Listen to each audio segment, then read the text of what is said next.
Oh, hi there. We're glad you're watching one of our virtual lunch presentations.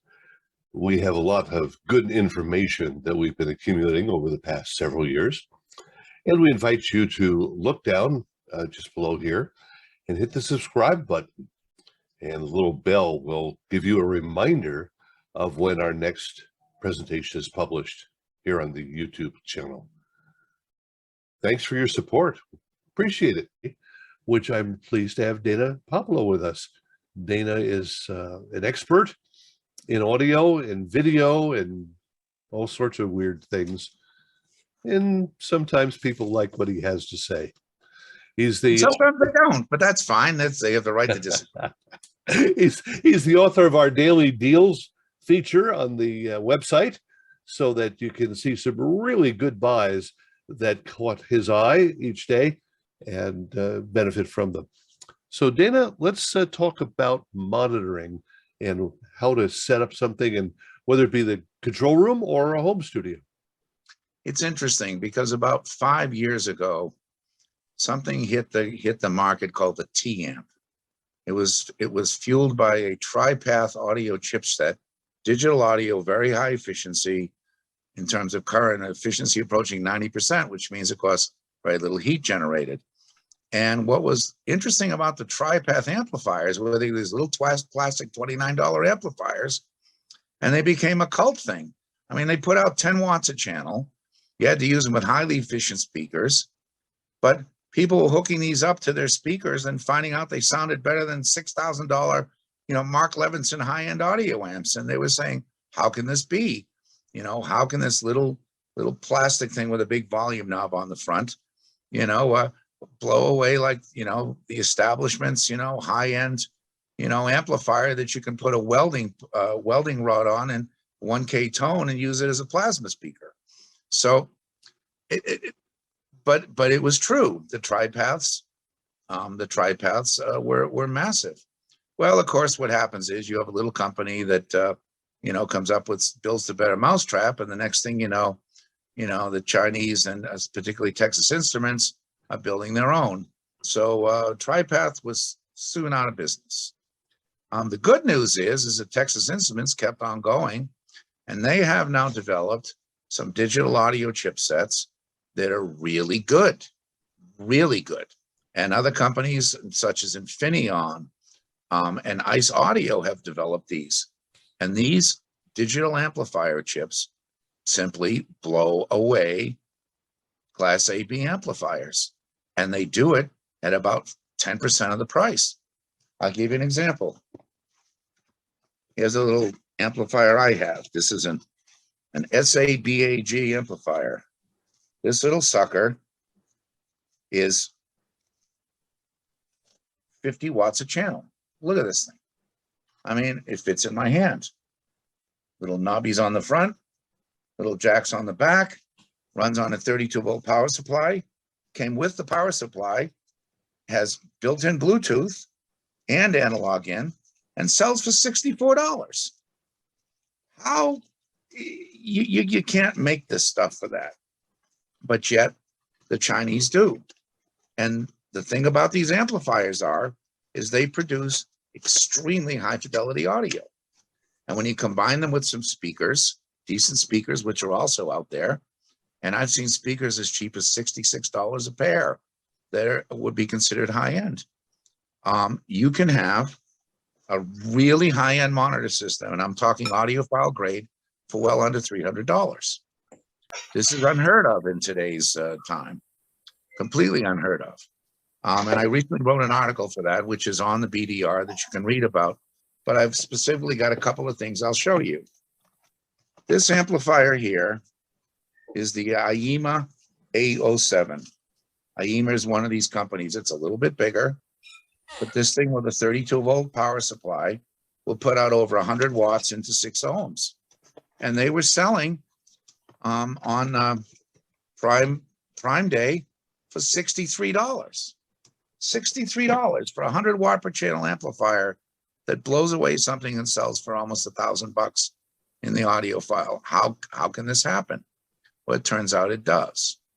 In fact, behind Barry, you can actually see over his left shoulder, you can see the speakers that I have. Those speakers are Jamos, and those speakers right now are on sale on Amazon at $139 a pair. 2 speakers, and they're beautiful. What I would do is I'd actually spend the extra $10 and get the white ones, because the white ones, I'm telling you, are a real fashion statement.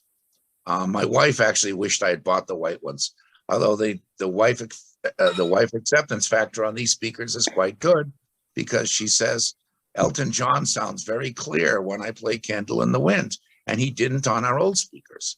Now that's, I'm not gonna, that's a very subjective term, but if it makes the wife happy and she listens to music and it calms her down, then, then it's worthwhile to do.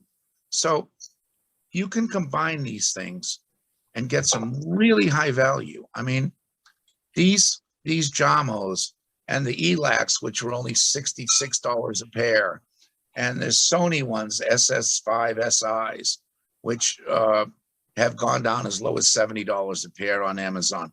These are real high-end speakers. Now, do they have the base extension of a $500, $1,000 speaker? Probably no. They're probably good down to about 70 or 80 hertz. But from that point on up, they are high-end speakers. There's no question. They can throw an image where you can literally be sitting in front of one speaker and still hear stereo coming from the other one that's 10 feet away. This is unheard of, I mean, let me just put it this way. These are not Minimus 7 speakers. They are, which were breakthroughs when they came out. These are not Auratone 5 cubes, Super C5 cubes that things were mixed on. These are legitimate high-end speakers. They're selling for under $150 a pair. It's crazy, but it's the way the manufacturing has worked out. And by combining these, you can really have a high-end system and for cheap. Now, what I use for a program source is even more unorthodox.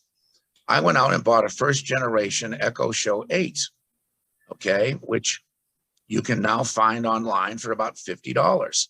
And it turns out it has a $300 DAC in it. It's the same DAC that you have in your audio science card. And it's in a $50 thing on closeout. And I plug it into my amplifier, and I use it will run on the high-end version of Amazon Music, which is CD quality. And I have 750,000 songs, at my fingertips on this device that comes with my Amazon Plus subscription. So this stuff is out there, and putting it together properly, you can get some real value like we have not seen before. I would suggest if you need a stereo system, you can combine these things. I'll come up with other things, other lists, but right now, probably the best speakers out there, value are the Jamos, and the best amplifiers are the 2 that I put in. Now, my personal amplifier isn't the IEMA. The reason is because I need more stuff. I have a computer I plug into my stereo. I have a DAC I plug in. I have this nifty little thing that I'll write up above later on that's basically an internet tuner that works with your phone, but it doesn't have a DAC. It has optical and coaxial digital outputs that you can, that I can plug straight into this amplifier and by remote control select it and play anything I want. And that was $89. So what I'm saying is there's bargains out there. You don't even really have to look for them anymore. There's a couple of places that I would go if you're looking for this stuff. And the reason is because these places will actually review the stuff. And one of them actually uses, an audio technology $25,000 analyzer to do that. That one there, and maybe Barry can put it up, is audiosciencereview.com. One big word, audiosciencereview.com. If you go there, you'll see there's an index of all their reviews. You'll see the IEMA there. And you'll see that, he's done all the measurements on it to show it to be a true high-end audio amplifier. So, yeah, there it is. So, and you can see there, DAC streamers, there's different things you can do, different places you can go. Another source that I have found, and you can Google this one, yep, there it is. You can see general audio discussions. He's got reviews.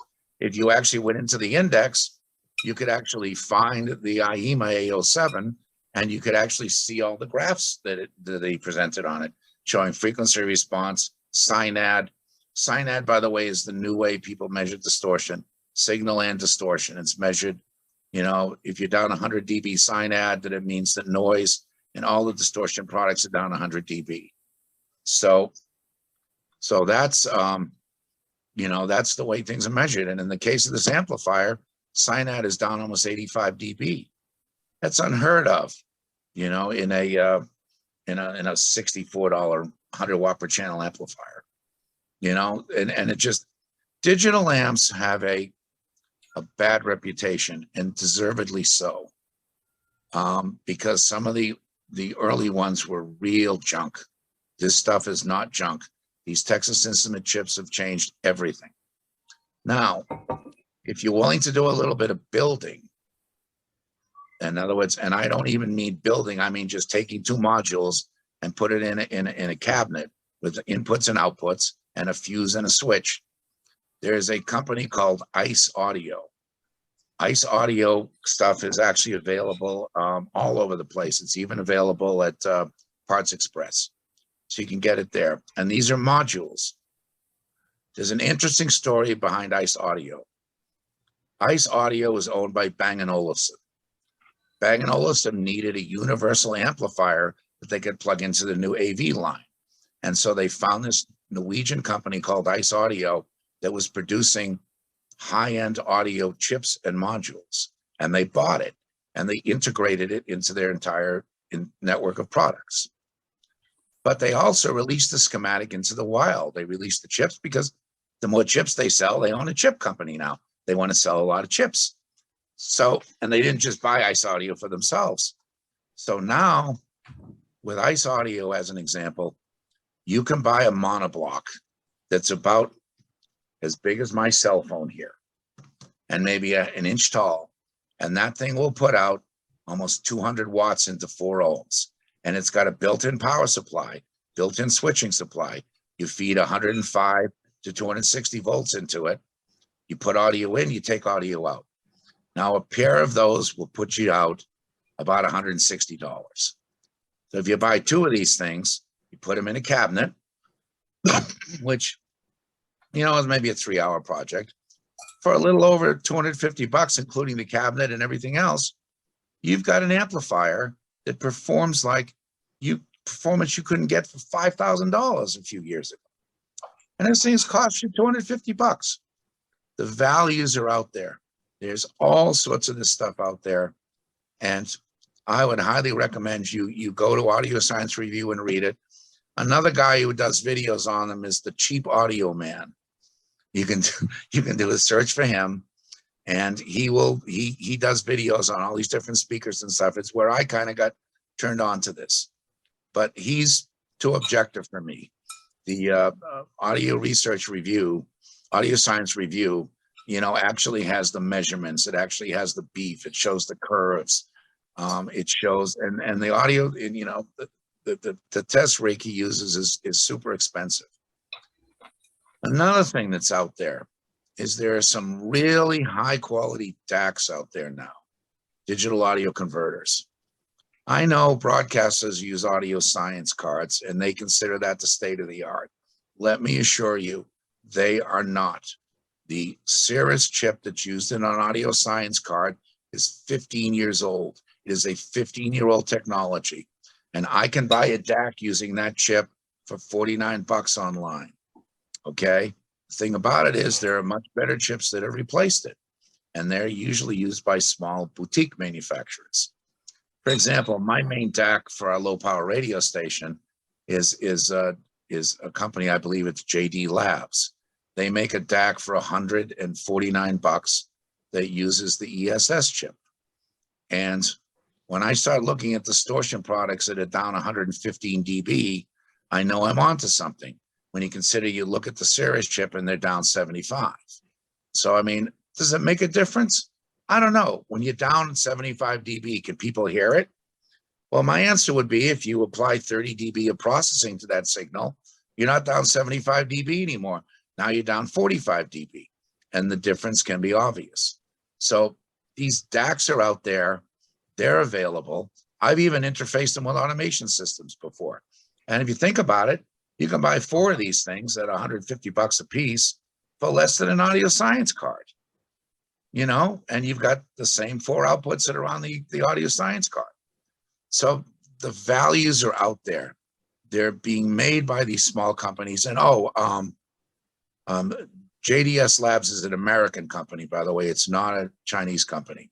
And there's another one that's also makes this high-end stuff. I'm going to spell the name of the company, not pronounce it, and you'll know why. It is SCHIIT Audio. So I'm not going to say what it is. You can pronounce it yourself, but SCHIIT Audio is another US company that makes very high-end DACs, very high-end headphone amplifiers, all sorts of neat stuff that you can buy at amazingly cheap prices. They're actually managing to compete with the Chinese in America, which is really kind of cool.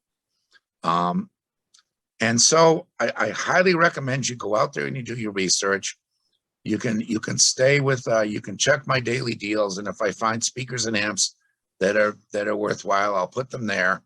But I think if you're looking for something, I mean, and these things will fill a room with audio. You can use these things, and they provide room filling sound. They will blow you out of the room. You put 100 watts into this Yamo speaker, and your wife's going to complain because the audio will be too loud in the back of the house. So this is real value, high quality stuff at unheard of low prices. Whether this trend will continue, I don't know. Every day it seems there's a new company. I mean, these guys, this is Sabaj, okay? Have you ever heard of Sabaj Audio? Well, I certainly have. You've got AIMA. You've got Doak. You've got, there's so many of them out there. And they seem to all want to one-up each other. And that's fine, because for me, the consumer is the beneficiary of that. And basically, that's it. I mean, that's all I've got to say. Now, I've got another thing going on here, and I don't know if people want to see this or not, but I'm sitting at the desk of our low power FM, and the primary audio processor of it is Stereo Tool. And if people wish, and you guys can decide, if you'd like to take a tour of Stereo Tool where I can kind of show you what goes on under the hood, I'm more than willing to do that. I can put it up on the screen and we can go over it with a mouse and figure it out. But that's all I've got to say on high-end audio, and the news is very good. You can read the article on the BDR and it will tell you more. I mentioned planar headphones in there. There's a sports type. It's actually considered a gaming headset that has a boom microphone, and that's $79 today. And it's got, and the headphones on it are audiophile grade, but they're selling them on drop for $79. So I mean, and these things have something that broadcasters headset mics don't have. They have a great sounding microphone, and by flipping the mic vertical, it mutes the microphone. So your sports guy, if he coughs, he's got a built-in cough switch. He just takes the mic and he flips it up. Nobody hears him cough. These are headphones that will blow away $400 and $500 sports headsets.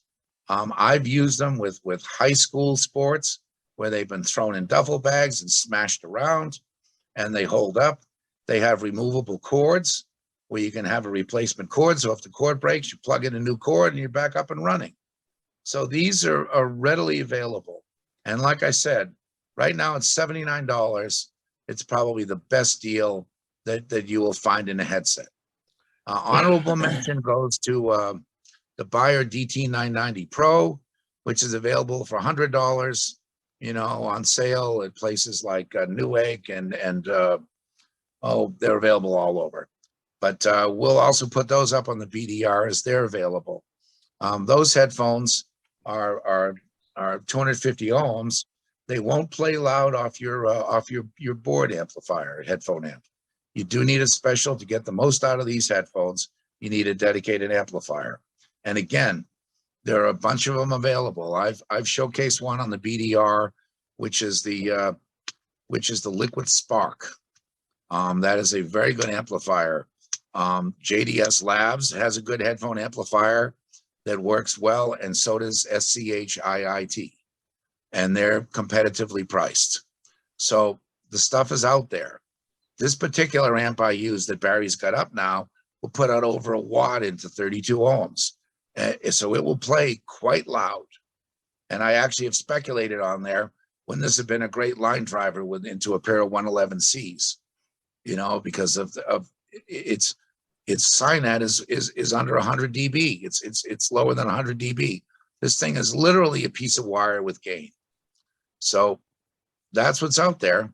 And finally, with this, these are my headphones. These are Hi-Fi Men headphones, and they're $129 on drop.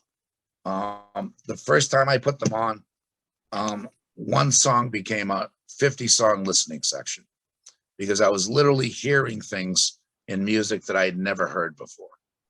So planers, if you're going to go, electrostatics are probably the best you can get. Planers are probably a close second, where what they do is they have a pair of magnets that go down the side, and then they provide the magnetic field, and then they apply audio to a diaphragm, which then undulates as one piece in the magnetic field of the magnets. The downside is since there's two magnets in these things, you can see, first of all, they're kind of large, and they actually weigh about a pound. It's kind of, they're let's just say they're a lot more comfortable than cost 4 double A's, but they weigh about the same. So there it is. There's my presentation for today on audio. If you'd like me to swing the camera around and do something with Stereo Tool, which to me is probably the single biggest value audio processor that will ever be available. We'll do that in just a moment. We do want to do that, Dana. But first of all, we want to ask if anybody has any questions. Of course. About the recommendations you've made here. And I want to show this one again. Why a tube amplifier, Dana? Well, it's interesting. There's something in tube amplifiers, and I discovered this. If you go back to, I did a bunch of articles for another publication, and one of them was rebuilding a tube audio headphone amplifier. This is a unique tube amplifier that it uses a tube for the voltage gain, and then it uses Class A single-ended MOSFETs to basically lower the impedance from the plate of the tube to drive the headphones. So they run as what's called a source follower, which is similar to an emitter follower in conventional transistors. The thing about these was those source followers get hot. You can burn your finger on the heatsink. But what I discovered there is what people were doing is this thing used a common 9-pin tube. You could put all sorts of tubes in there. You could put 12 AU7s, you could put 12 AX7s. People even make adapters using 6 GH8s. And the beauty of it was each tube caused a different sound. This was subtle, but definitely noticeable. And what I've done with my T8 is I'm actually using, I've got a pair here, Raytheon new old stock tubes that I bought on eBay. These are 6 AK5s. I bought them on eBay. And the reason I bought them is because when you go online and look, here's one right here.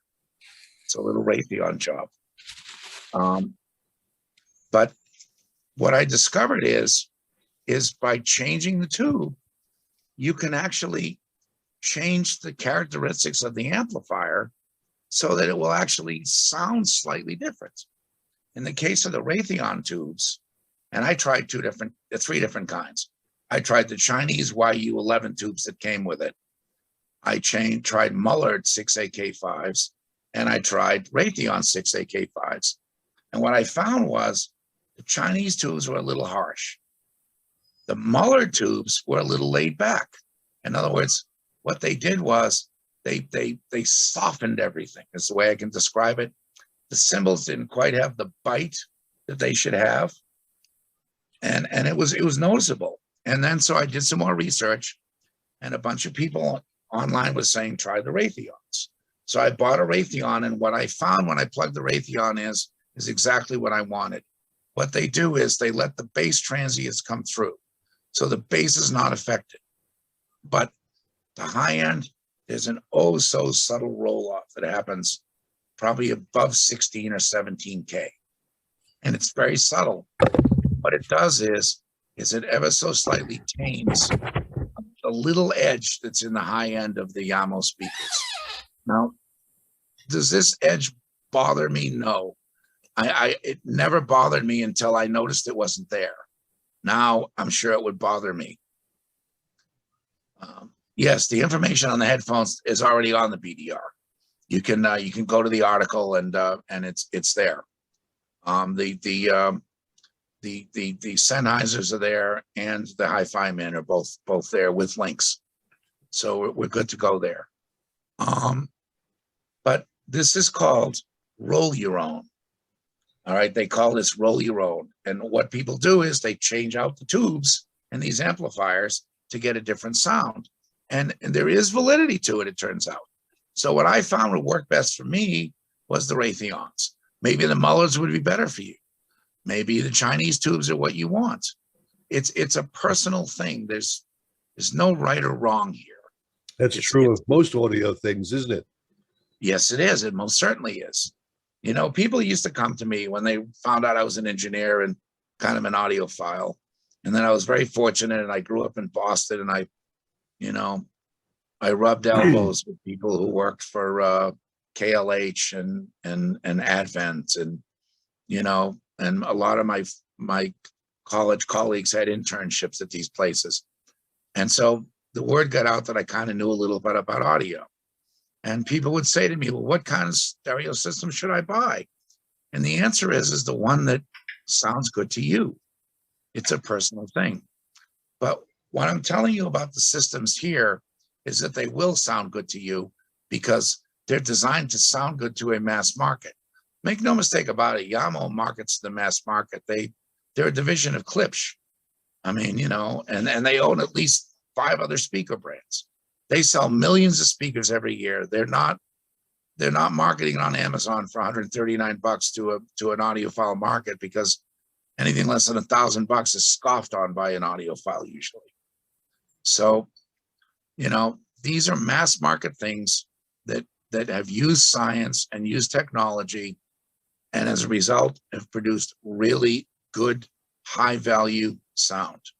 It's as simple as that. I'll never spend $500 for an amplifier again. Why? When I can get an IEMA for $63 on sale that does 95% of the $500 amplifier, that's a folly. You know what? I'd rather go out and buy a few bottles of champagne to enjoy with the audio.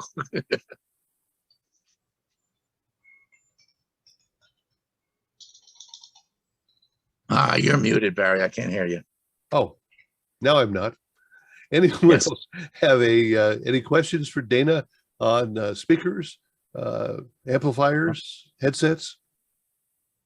He's right on about the tubes. I do a lot of refurb work for my friends and for clients. Tubes from China suck. Yes. Just like their transmitter tubes, they suck. I don't use them.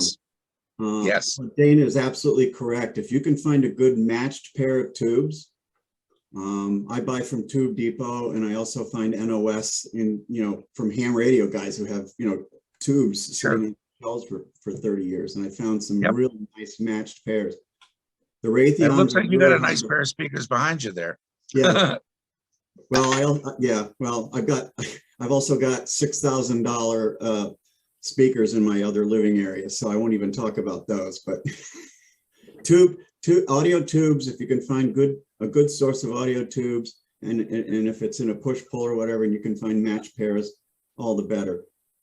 There are some good tubes still out there, but I just run away from the Chinese stuff. It just sounds like crap, and you can see it on a scope. Well, these Chinese guys are selling tube amplifiers too, which is interesting. Some of them are kits, some of them are built. there's almost a resurgence. It's almost like America in the 60s and 70s over in China. I mean, I saw a single-ended 6AQ5 amplifier, one tube per channel, and it was $120. You know, 2 tubes, a little output transformer. It runs on 110 volts, puts out 2.5 watts, which isn't going to blast you through the room. But if you're running a bi-amp system with a subwoofer and you've got reasonably efficient speakers, 2.5 watts, you know, if you're running above like 200 hertz on, it's going to blow you out of the room. You know, bass is where all the power is taken. That bass is what's power hungry, because the speakers just aren't efficient.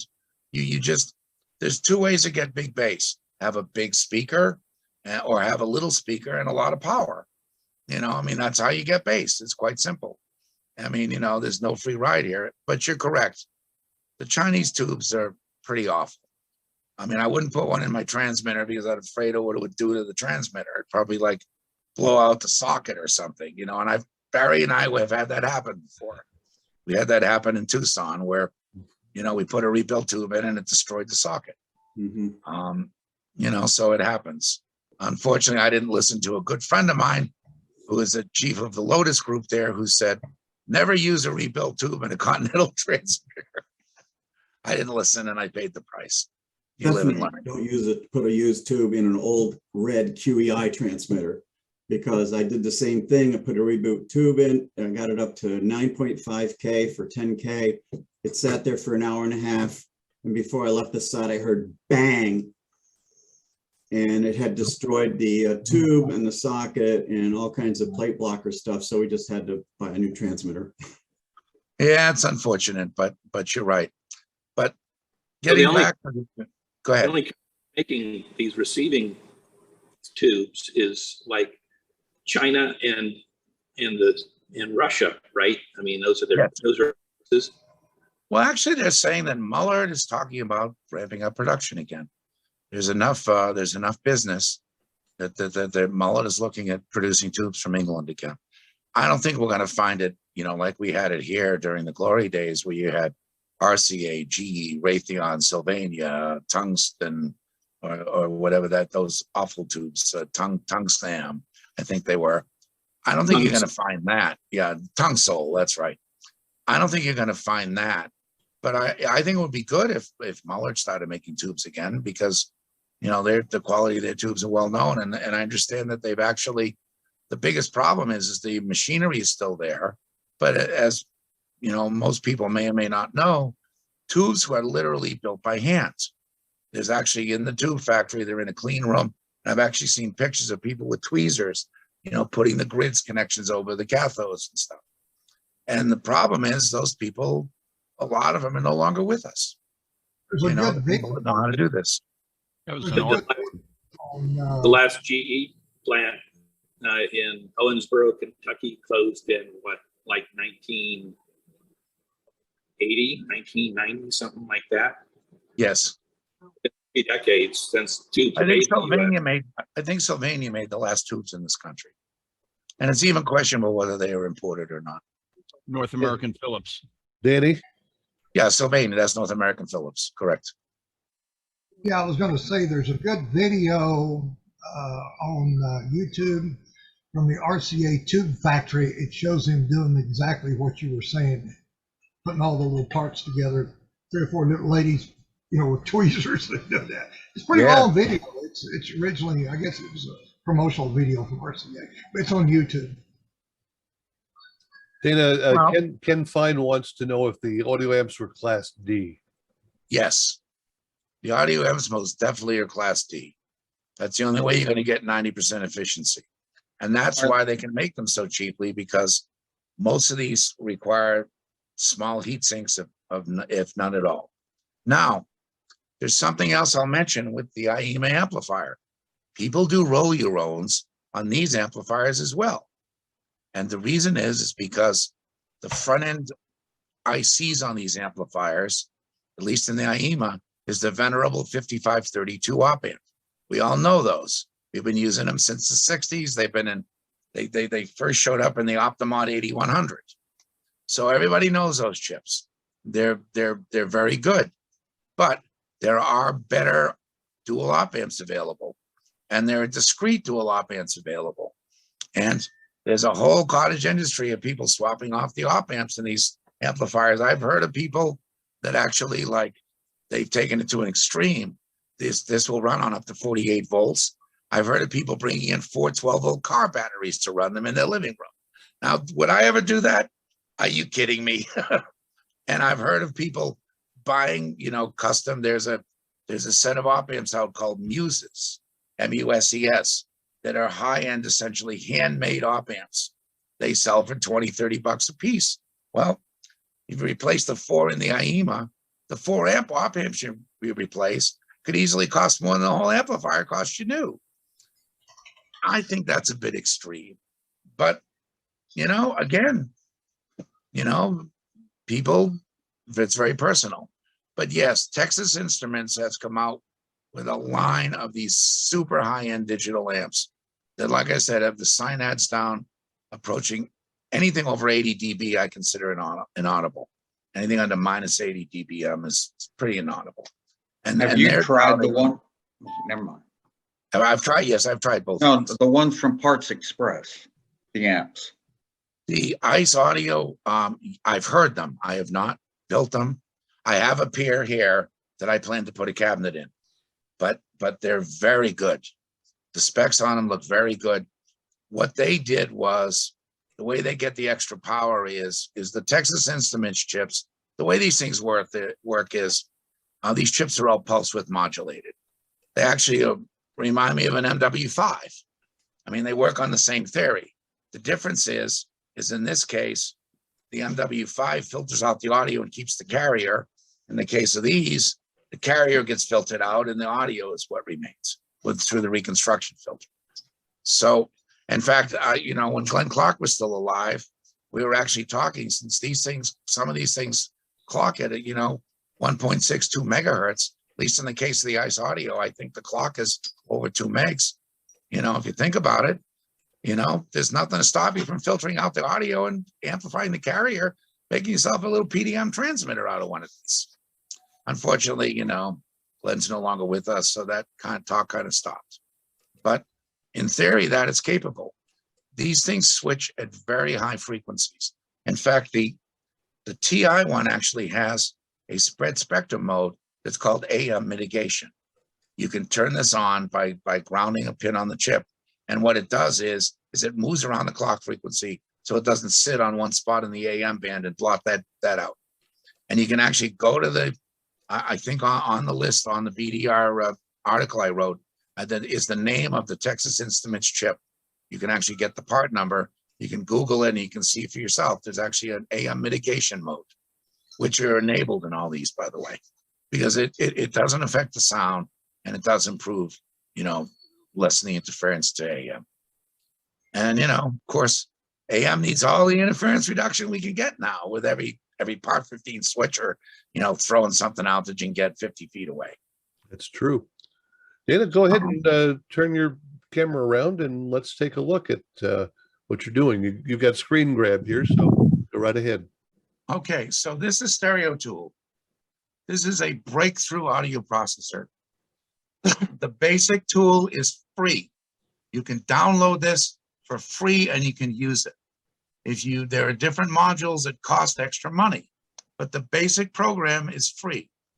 I am using the basic program with a $100 update. And what I'm using, the 2 updates is I'm using this, which is the delossifer. What this does is it actually restores bits to MP3s. You can see the input here, these little crunchies here. The output doesn't have them. It's actually restoring it. This is another module I'm using called the dequantizer. It adds an extra bit of audio. And the final thing that costs extra, and it's in the $40 package, is over here, is the smart clipper. So otherwise, if you weren't using these 3 things and you only wanted to use a standard clipper, you could use this program for free.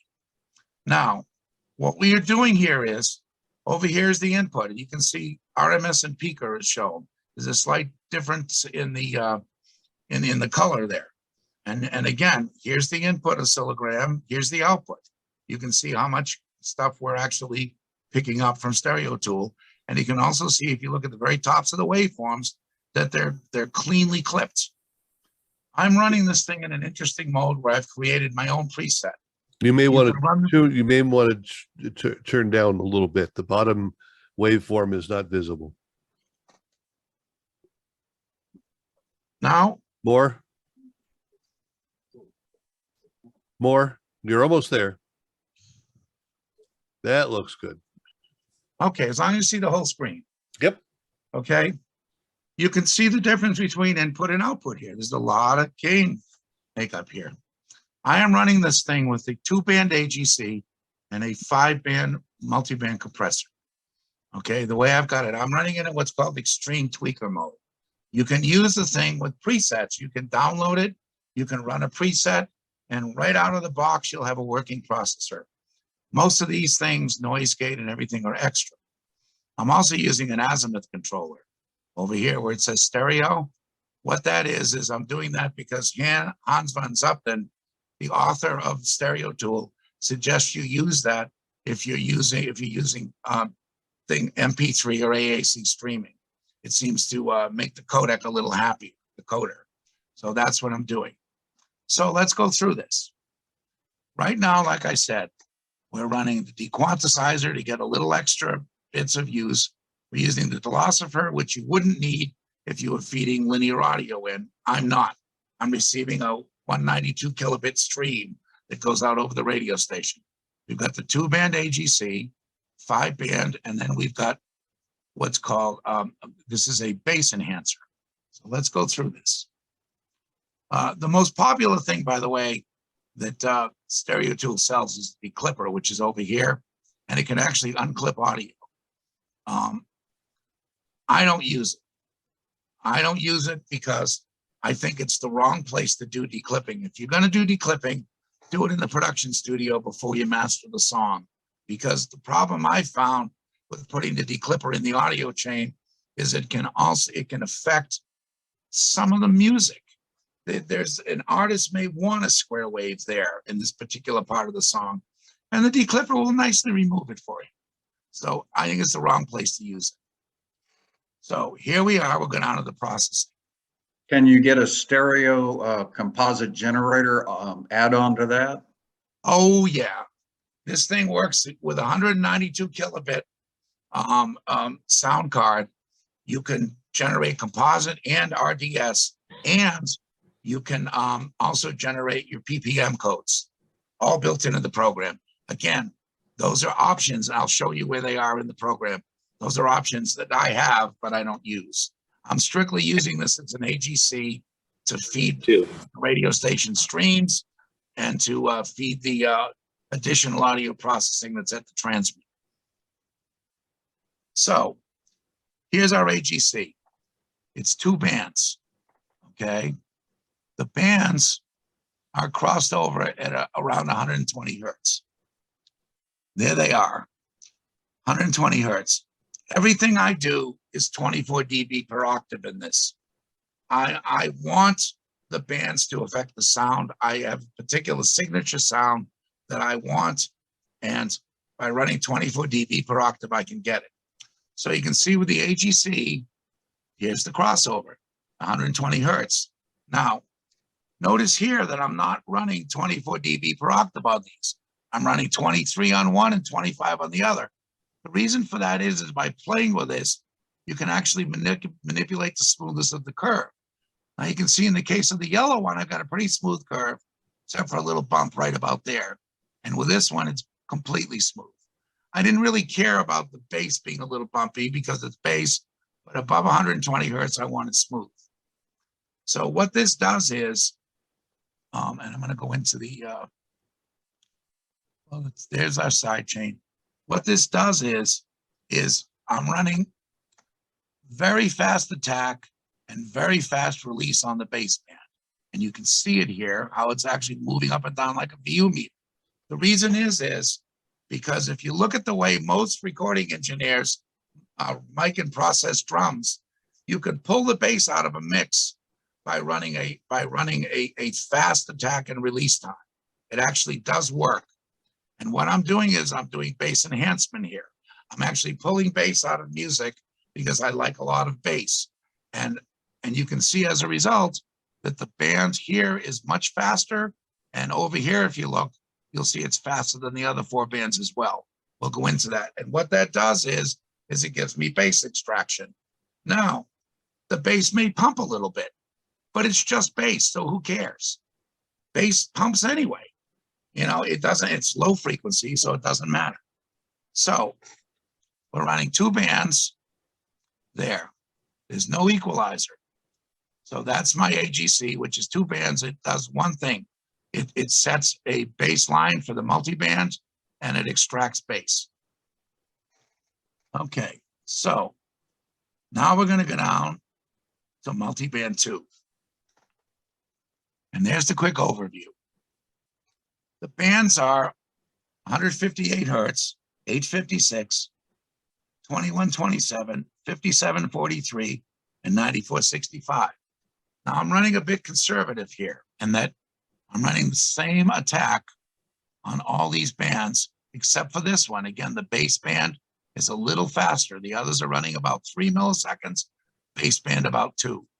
Again, with the release times, you can see I'm running a half a second release time here, but barely 0.2 on the bass bands. Now, Stereo Tool has what's called gain riding, limiting, and clipping, where you can have a limiter actually ride the crest of the waveform here.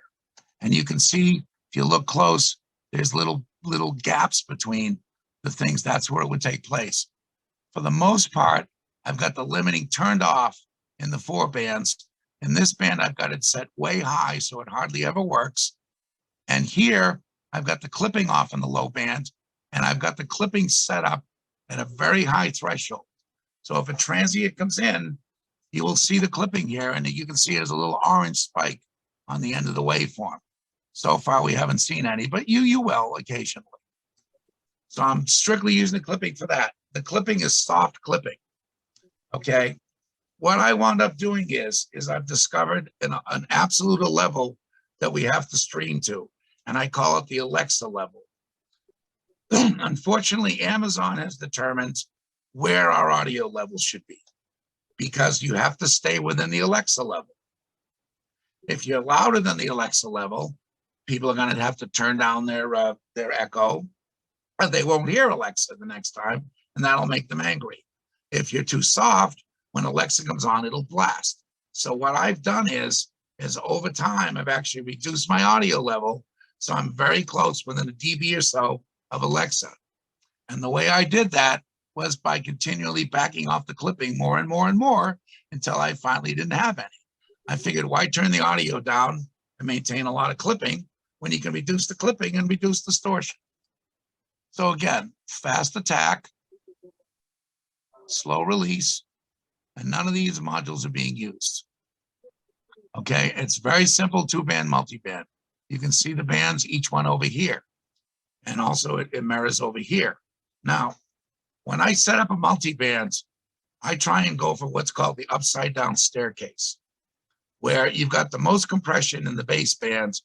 And as you go up to the different bands, you get even less and less. And you can see the staircase in use there. Okay, the problem is if you run too much gain reduction on the upper mids and highs, you'll get a constant shrill sound. I want to have highs there, but I don't want them to overbear. I don't want them to be shrill. I don't want to turn off listeners. And the music we run, which is classic alternative, has enough grunge in it already that I don't want to add anymore. Okay, so here are the bands. This is the way the bands are set up. You'll notice over here, these are not peaks. Stereo Tool allows you to do something called flat topping, where you can take the response and instead of having a response like this, which is a peak, of course, with this, you can do flat topping. Okay, and so there it is. Now, what advantages does this give you? What it does is this provides a shelf equalizer. You don't have a peak there. everything above 158 hertz is constant level. So this is similar to doing a shelf on a parametric equalizer. So everything above 158 hertz, okay, and I'll show you here, is boosted 3 dB. You can see the mix over here. Oh, where is it here? The mix on the baseband is set at +3, and everything else is set at 0.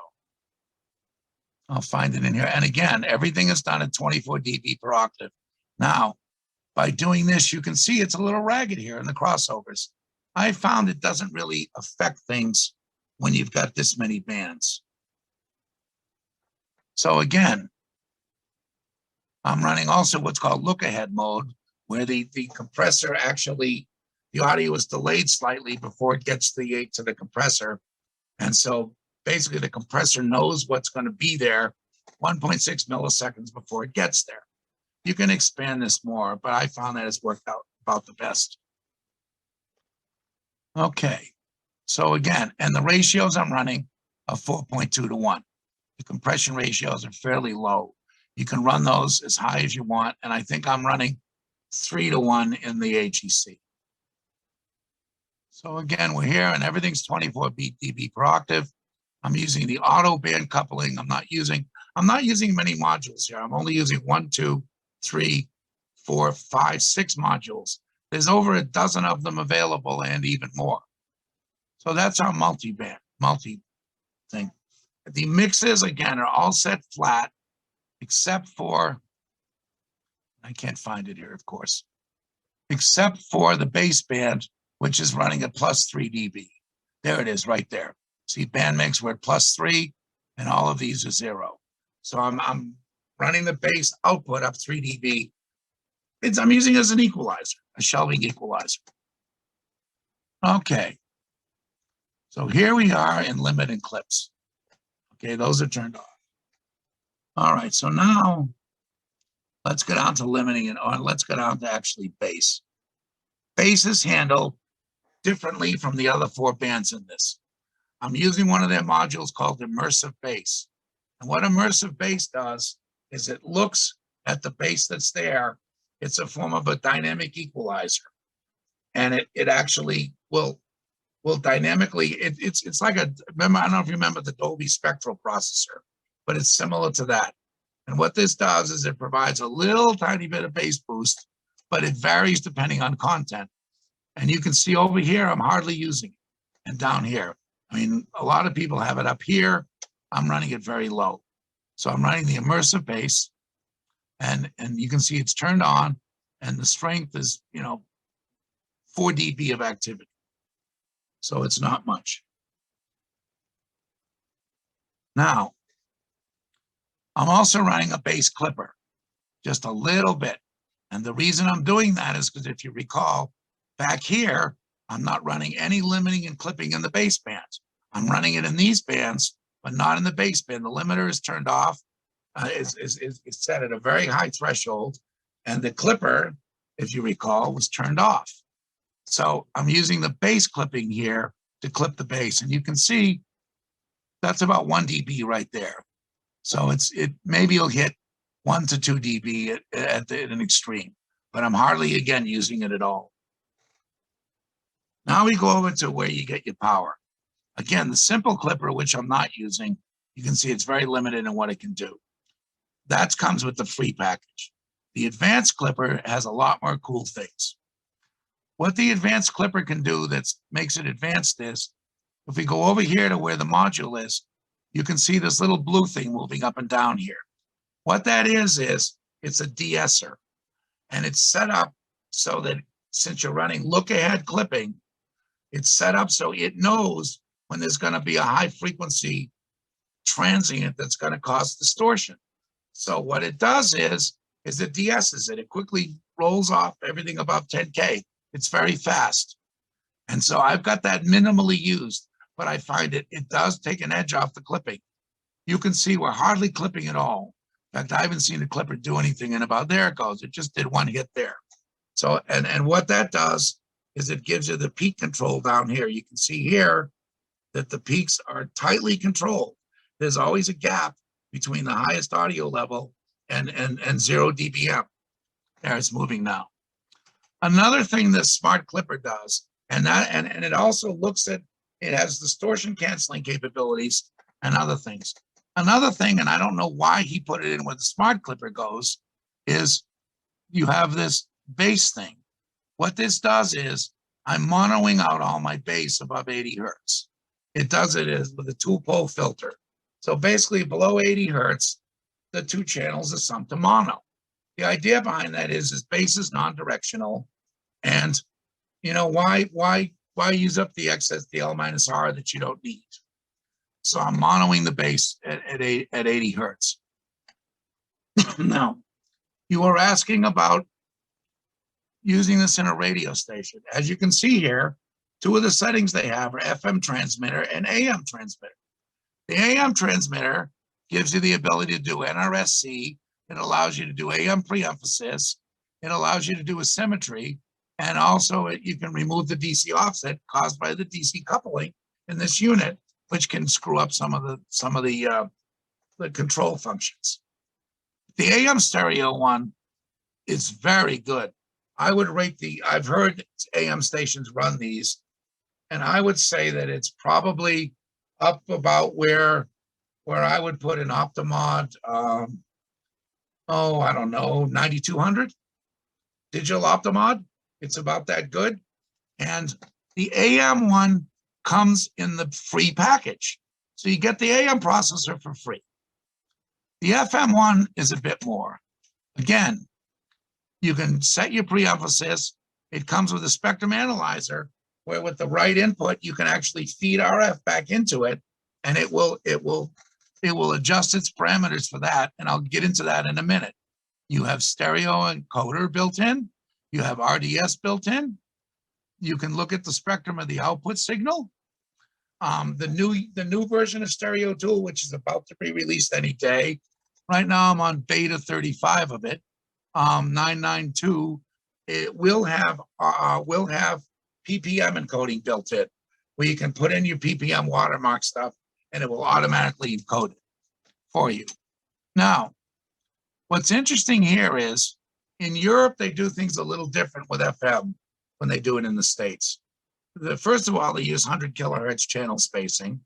They use 50 microsecond preemphasis, and they use spectral RF, in other words, occupied bandwidth rather than peak modulation. They don't care about plus or minus 75 microsecond peaks. They want to know your occupied bandwidth.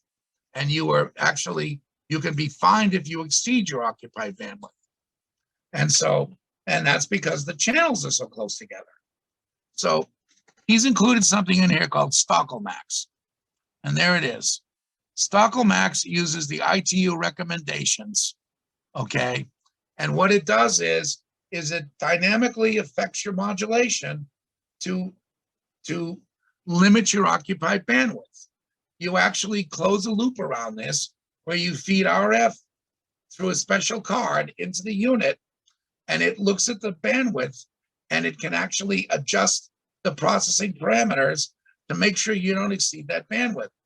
And also, what it can also do, because it's limiting the bandwidth, is it also can increase your range. You know, Wheatstone talks about, how, the new audio processor, people are getting 10 miles more range. Well, all they're doing is they're using a domestic version of Stockelmax. So you can do that in this transmitter. You can feed composite straight into this. Now, another thing that's even cooler is, and you can also do SCA. You can do RDS, all this stuff. There's your monitoring thing where you monitor the different groups, okay? So Stockelmax is very useful here in the US, particularly if you're running mono on your FM, because it can put all the modulation right where you want it to be. And you will have a louder, cleaner signal. It can also limit your stereo separation slightly and give you increased range and less multipath. Now, he's not doing single sideband in this one. but there's talk that he may add it in a future release where you can do the SSB composite, where you truncate the top L plus R sidebands, and you increase the bottom one by 6 dB to make up for the loss. He's talking about doing that, but he hasn't done it yet. And he also has an inbuilt composite clipper, as you can see, FM composite clipper built into the unit. You can do all kinds of cool things with this. And there's another thing you can do with this. It's not built into the version that I have, but you can also do composite over IP with this. He's successfully sent a full composite IP audio waveform with 0 overshoot over 340K bandwidth. So, I mean, if you've got a T1 going to your transmitter, or you've got, you know, an MPLS that does 0.5 meg, you can run a composite waveform from your studio through that to your transmitter, and you'll get 0 overshoots. Even better, you can run multiple streams, and you can GPS lock them together. So the audio is timed, and you can use this for example, an on-channel booster. Because the reason they do this is because in Europe, on-channel boosters are very popular, where you have, like, rather than have one big 50 kilowatt or 100 kilowatt transmitter, they'll have a lot of 1,000-watt transmitters in different communities spread out all over the area. And they feed them with this. Now, the beauty of this is again, it will sync your audio at the locations. You have the unit. He licenses this. You can go to his website. It's, I think, Thimeo, THIMEO.com, and you'll see all these products for sale. But he actually makes a version of the software of the stream receiver for even a Raspberry Pi. So you put a Raspberry Pi with a high-end sound card out at your transmitter, and of course an actual shielded case, and you can send composite into the transmitter from that, and you can feed GPS lock into that, and it will automatically keep everything in sync. It's incredible what he's done. And this has also been licensed by Omnia. If you look at Omnia, I think, sells it as their own product. But this composite over IP thing. But it is Hans' program that Omnia has licensed. So when you get this with Stereo Tool, you're actually getting the original version that Omnia has licensed and uses with the Omnia 7 and 9. Which is interesting because there are 2 people making these stuff. Hans is one, makes Stereo Tool. And then there's another one called Breakaway Broadcast, which is part of this Omnia 7 and 9. So in the case of Omnia, they're actually licensing the audio processor program from Life, and they're licensing the audio over IP thing from Hans. So there, in a nutshell, is Stereo Tool. I know there's going to be a bunch of questions on this one, so before I take the screen away, ask away, and we'll go to what you what you want to take a look at.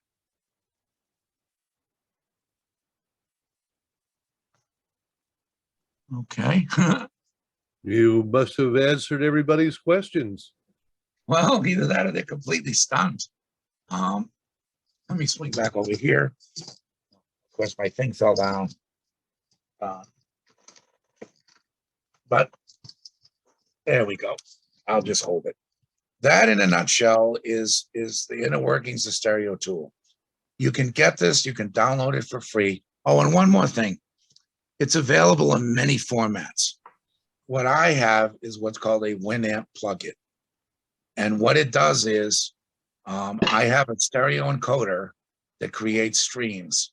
And Stereo Tool lives within that as a Winamp plugin. In other words, it's called for from Radiocaster, which is my encoding program. There's a lot of really good audio stream encoding programs out there. Radiocaster is one that costs $50. There's one called MB Recaster that is free. and it will also allow you to do this. You can use it as a Winamp plugin. Stereo Tool is also available as a standalone graphical program. It's available as a command line program. It's available on Windows, Linux, and on Raspberry Pi. And it's also available as a VST plugin, which means that you can use it with Adobe Audition and other things. I think Danny pointed out Winamp is no longer available. Oh, no, Winamp just became available again. There's a new version of Winamp that came out within the last week, it made national news. There's a new version of Winamp that just came out within the last week. Does it read metadata? Yes. Yes. Hard crunch, I guess they call it. Yes. Radiocaster and MB Recaster will read metadata. I don't know if I can get on here, but you can see. Let's see. So, Go is to the- settings. You can actually see there actually is metadata on here. I'm actually sending metadata on my streams. Now, if you'd like to hear the Stereo Tool stream, there's a bunch of ways you can do it. The first way is you can simply ask your smart speaker to play WZML, which is our low power FM. The public stream is, and I'm going to look. Public stream is HTTP 23.236.224.181. I'm sorry, .131. So it's 23.236.224.131:8000/tunein. Okay, that is our public stream. It is a 96 kilobit AAC stream running 32 kilohertz sampling. So it takes up 92 kilohertz, 96 kilobits of bandwidth. It's fairly low, and it provides a high quality stream. We have some high quality streams as well, and the difference between them is simply in the mount point. If you use NewTest instead of TuneIn for the mount point at the end, you will get a 256K 48 kilohertz sampled Opus stream. And if you use 256K AAC as your mount point, you can connect to our 256K 48 kilohertz AAC stream. So we have two high quality streams that are available also. I think you'll find Stereo Tool is pretty amazing in the audio it produces. And we're not doing anything fancy with it. I'm just using a Behringer A to D, which cost me about $40. And of course, once you get to analog, everything is processed in the digital domain with Stereo Tool, and it remains digital because it's then directly used to modulate the stream, which is sent out digitally, and it becomes analog at your computer. So yes, Stereo Tool is probably one of the biggest bargains out there that I've found in the last 10 years. And and what's incredible is he has such a huge user base that things are constantly being updated and improved. If you go to Thimeo.com and you go into the forums, you'll see Hans regularly interacts with everybody there. They're creating presets. They're telling him about bugs they find. They're doing all sorts of good stuff. I wish that Life was doing this because, quite frankly, breakaway broadcast has kind of fallen by the road. I know the version I have hasn't been updated in at least 10 years, but Hans was updated on August 7th is when the latest beta came out. And I'm sure the release version will be out within a couple of weeks. So there you are. Two high value things that you can use in your radio station. And, you can be a hero. I'm looking at the new Winamp and it says it's not stable, but I'm getting two different companies they're showing that that run it. They're showing Nullsoft and then somebody Radio here. Nomi, probably. Radio Nomi. Winamp has had a checkered history. It started Target off, Spot. Somebody wrote, oh, David wrote, Target Spot is the new owner, but I'm still showing it's Nullsoft and it says it's not Nullsoft stable. started out. Nullsoft was a company that was started, and Justin, oh, what's his last name, started Winamp. And at some point it was bought by Frankel. AOL. Justin Justin Frankel. Frankel, yes. Yeah. And at some point he sold it to AOL, who basically let it languish. AOL was going to put it out of business, but a company called Radio Nomi bought it. Right. And they released Winamp 5.8. It was the last official release version that they came out with. Now, Radio Nomi's gone out of business. There is a guy that was one of the original developers with Justin, and his pseudonym is DJ Egg, as in the thing you fry. And DJ Egg is the one who's come out with the new version of Winamp. If you go to his forum, you do a search for DJ Egg Winamp, you'll see everything you need to see on there. So is it still around? I don't know. I still have it on my machine. I know people that still use it. It's very limited in what it can do. Okay. The program I use is AIMP, AIMP, which is a Russian program. And what's nice about that is it will work. It will do Wasapi. It will do ASIO. It will do, the standard Winamp sound. And what it will also do is it will reconnect in case of a stream, outage. So what it can do is if your stream drops, it will try to reconnect every 4 or 5 seconds until it gets reconnected, and then the audio will come out. But I use that up at my transmitter. In fact, at the transmitter, what I use to receive the stream is I have a Lenovo Winbook, which is a really cheap fanless Windows computer. I think it's got 4 gig of RAM. It's dual core. I paid $100 for it on eBay. It's 11-inch screen. And what it has is it has 2.4 Wi-Fi. There's no internet available at my transmitter site, even though every cellular carrier is there. They won't give me internet. The only thing I can get is really unreliable DSL from Verizon.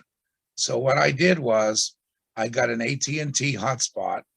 I took the SIM card out of it and I put it in a Netgear hotspot, and I'm using that to stream. What happens is the Lenovo computer picks up the Wi-Fi signal, AIMP decodes it, and then there's a company called Douk Audio, D-O-U-K, that makes a $25 USB to AES adapter, passive. And so I come out of the USB output of the computer through this adapter, and then I go and AIMP sees it as a sound card.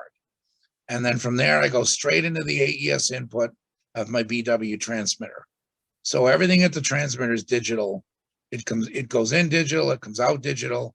I think it gets converted to analog in my particular transmitter right before the analog FMO. There's a D to A just before the actual varicap modulator. But otherwise, it's completely digital. And, and up there, we're running the BW version 2 transmitter, which, as most people know, has an audio processor built in. We're running the urban preset on that, but we're barely tickling the bands. So it provides preemphasis, it provides modulation control, it provides a little loudness, maybe another dB or 2. And I have to tell you, the sound quality is, the auto reconnect software is AIMP, AIMP. You can go to AIMP.com and it'll be there. So it works extremely well. Winamp will also reconnect the stream.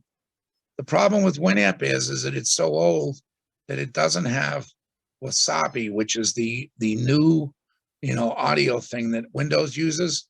It doesn't have it. It's available as a third-party thing, but the stability is questionable. I've made it work, but I went over to AIMP because it wasn't 100%. I noticed you is have 100%. VLC on your screen. I'm using the VLC there. That's how I receive the stream. In other words, I'm using AIM. What I'm doing here is the audio from my radio station originates in Brooklyn. A friend of mine is programming it for me because we're developing a format called Classic Alternative. And so he's actually originating the stream. The stream comes here. It's a private stream. Everything we do, every stream we originate goes to a rack mount server in Montreal. I have a friend who runs a data center, multiple data centers. The name of his company is Server Mania, ironically. And he has provided us with a high-end rack mount machine, excuse me, connected to a giant pipe. And we have our own IceCast server on that machine. We administer it ourselves remotely. Excuse me. And all our streams go through that server. So far, it's been pretty bulletproof, and it's free for me. So the stream originates in Brooklyn. It arrives here. It's decoded in AIMP. And I think if you look at the very bottom of the screen there, right here, I've got it minimized. But if I blow it up, there's AIMP. Excuse me. There's AIMP. And you can see it's receiving the stream. You can see the meta. Excuse me. The metadata is passing through. See the Schwalem. And if I start this, you can hear the audio being received, and you can see the metadata is also coming through here on the top of the screen. No doubt. So that's what I'm using VLC for. It's strictly to receive the stream for quality control. The main reception, I'm gonna have a drink here. The main reception is done with AIMP. And you're correct, it's a Russian program, so it's AIMP.ru. Much better, thank you. All right. Any other questions? That Russian one is the AIMP.ru. Yes. It's a really good program. Now, I don't know if Putin later on is going to take over my radio station, but I don't think it's going to happen.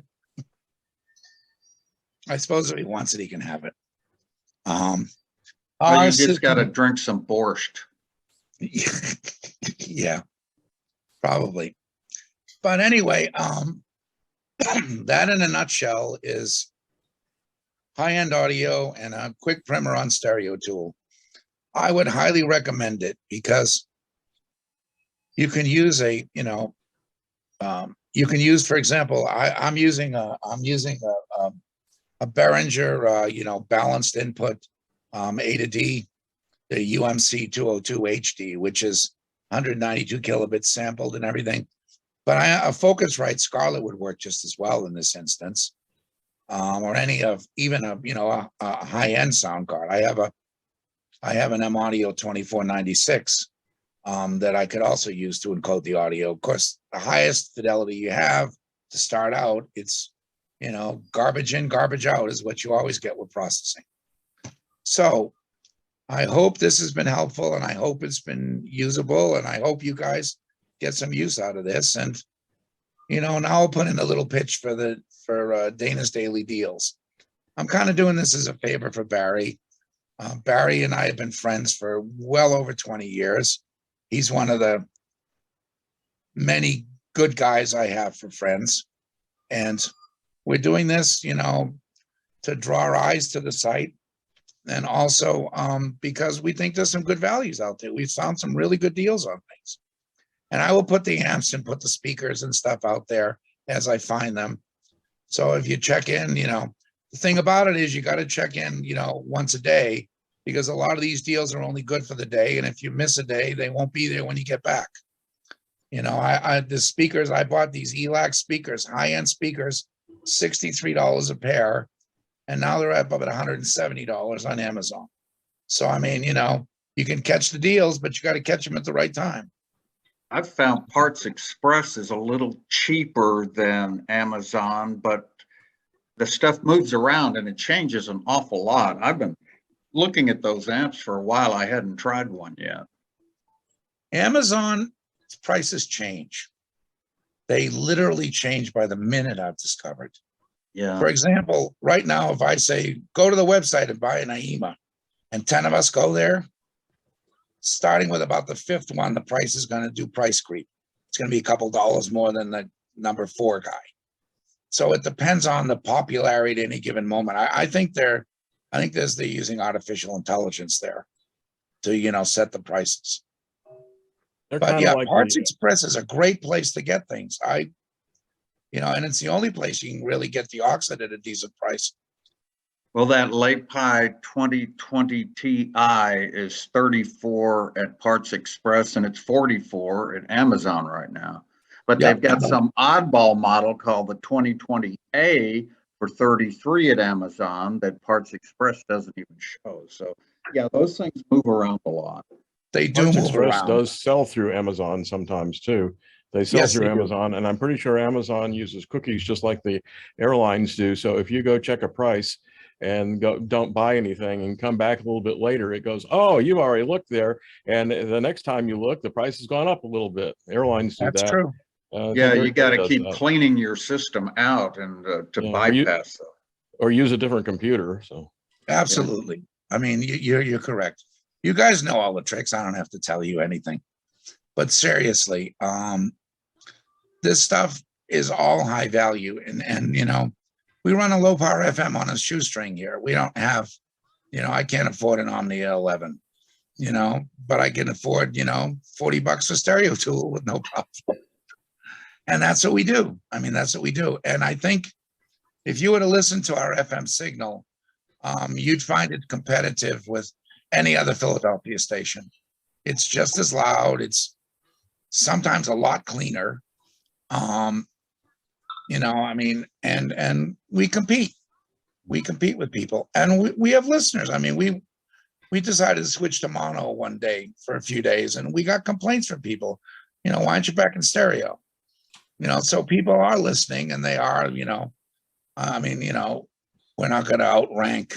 We're not going to outrank, the number 1 station in Philly. We're probably going to outrank the number 20 station in Philly. But, we have a few hundred listeners. So it's worth doing. David wanted to share the fact that he picks up realistic Radio Shack tubes. Those were generally European and Japanese tubes. I don't think they ever used China. I No. never had a problem with realistic tubes. they do Well, have a their stuff lifetime was guarantee. good. I don't know if you cash in on Yeah, that. lifetime guarantee. That's right. Yeah. Guaranteed the life of the company. Yeah, we used to have an outlet store here in Fort Worth where they were based, and man, you could find some incredible deals. Well, when Lafayette went under, I was living in Long Island, and we actually did some dumpster skydiving in the dumpsters in Syosset outside their warehouse. Syosset, yeah. We found all kinds of cool stuff. They had put like literally pallets full of CB transceivers in there and receivers, and Then Tappy They bought had a house with a Allied landlord. out of Chicago, and he put them together here in Fort Worth called Allied Radio Shack. I used to Yep. do the commercials for him back in the 70s, the national commercials, and then he got busted. He had to split the two up. And Wow. Allied is still in Fort Worth, and they just built a new place, and it is gargantuan and beautiful. Well, Radio Shack right now will provide you with all the cryptocurrency needs because they've become a cryptocurrency exchange. I don't know if you're aware of that. Well, I know they got a website, but all the properties here have been shut down and made into storage houses and stuff. There's actually a few Radio Shack stores still out there. Yeah. These were the dealers, the associate stores and the dealers. They were allowed to keep the name after the company, went bankrupt. And And I there's some believe- odd ones up in Canada too. Yes, I was up in Maine last summer, and there was actually, I'm trying to remember where it was. I actually went by a branded Radio Shack store, And I went in just to see, and the guy said, yeah, we don't want to replace the signage. But they were selling, you know, apparently they're allowed to buy wholesale the stuff that's on the Radio Shack webpage, because Radio Shack still has a limited, they still sell parts and other things online. And they can buy them at wholesale and they can sell them in the stores. But by and large, I mean, he was selling LG TV sets, and he was, you know, selling the same stuff you'd find at Best Buy. He was not, there was very little Radio Shack in the building. Well, before they went Chinese and before they merged with RCA and all that crazy crap they did in the old days, their Japanese stuff was great. Those little solo speakers and stuff like that, you know, they were made in Japan, they were cheap, and they just sounded incredible. And when they broke, you went down and bought a new one. Well, the Radio Shack Mach 1 speakers, those 15-inch woofer things, are highly priced among audiophiles. You'll find those going on eBay for 5 or 6 times what they sold for new. Like the old KLH Model 5s too. That's where I bought a set, and that, and a what was that receiver that was made in New York? Oh gosh, Pilot. I had a Pilot receiver that I bought at a closeout at Radio Shack, and that old KLH Model 5, somebody's brought them back. They're being made in China now. It's not the same KLH Model 5. There, yeah, KLH was what the name was bought. I don't know what they're doing with the speakers. I've read that a little bit, but anyway, and I miss Radio Shack. I remember as a kid, I used to love getting their catalogs, and of course, now that I can afford to buy the stuff, there's none available. You know, but that's okay. I remember when they were mail order out of Boston before Tandy bought them. Yes. I remember I lived in Boston as a child, and I remember standing in line. The parts counter was in the back. I remember I was building a crystal set, and I bought a variable capacitor. I bought a loop stick antenna and a diode there. Yep. And you know, a set of crystal earpieces. And then I took the subway home to Somerville, and I built the thing up and hooked it up to the antenna, and promptly got WEEI, which is the only station I could get because they were a mile away running 5 kilowatts. You know, so. Back in 1966, we used to have a chain of grocery stores here in Fort Worth called Buddy's. And I used to carry Charles Tandy's groceries out to his car. There you go. Anyway, I hope you've gotten some useful stuff out of this. I'll put the plug in for Dana's Daily Deals. You guys really need to support the BDR, and you know, because I mean, quite frankly, I mean, Barry makes his living off the thing. You know, and he's got a mother who has very expensive tastes. Ha ha ha, Barry. I'm sure you'll agree. Thank you very much. I'm just kidding here. But you know, and what I've done, as simple as can be, when I'm talking with a rep firm, like for example, Nautel, that supports Barry, I will thank them for supporting the BDR, just to mention, hey, thanks for helping Barry out. Or if I'm talking to one that doesn't support the BDR, I ask them why they're not supporting it. Because this is a real resource for us engineers. This is a real research for us engineers. And it's radio only, at least for the time being. Although I should probably announce that I've accepted a job in television in Boston to be chief of 2 Boston TV stations starting at the end of the month. So we may expand TV into the thing in the future. I don't know yet. That's a conversation between Barry and I. Thank you for your patience. I'll say thank you for your patience and putting up with me. Well, thank you, Dana. Thank you very much, and good grief. Thank you for the advisory here and the promotion. It's mostly basically keeping things like this going, and so when we get some of the manufacturers to come on and do a few of the banners, it does help with all the ongoing costs. And when you folks, and I mean that in the plural sense, when you tell a manufacturer, a rep firm, that you saw the BDR, appreciate it, that helps a lot. Unfortunately, when I was writing for one of the big name paper magazines, the circulation was 55,000 every issue. Now they have trouble getting 5,000. Why? We've had all the consolidation. We've had all the layoffs. We've had a lot of folks pass away. So we need to get to the younger guys. We need to get to the folks that don't normally know about the BDR. I get letters every week. I was just told about you. Now I have to spend my weekend reading. Thanks for all the info. And that's what we want to do. That's why I ask you guys to feed back to me what kind of topics we should be highlighting on the BDR and here on the presentations. And I appreciate that feedback.